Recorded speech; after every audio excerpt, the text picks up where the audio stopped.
Artie McYarty here with another one. I got this rake from CKLT. Check it out. Let's see how it can scrape out this dead material.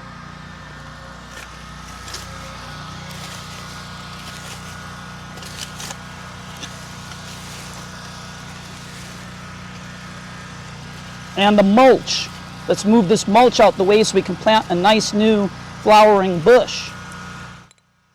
Oh yeah, very nice. Very nice indeed. Once again, this badass rake from CKLT. Let's see how it does in these dead areas with all this nasty thatch. Let's see what it's capable of.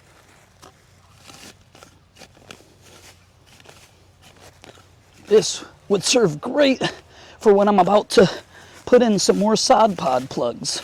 Get this thatch out the way.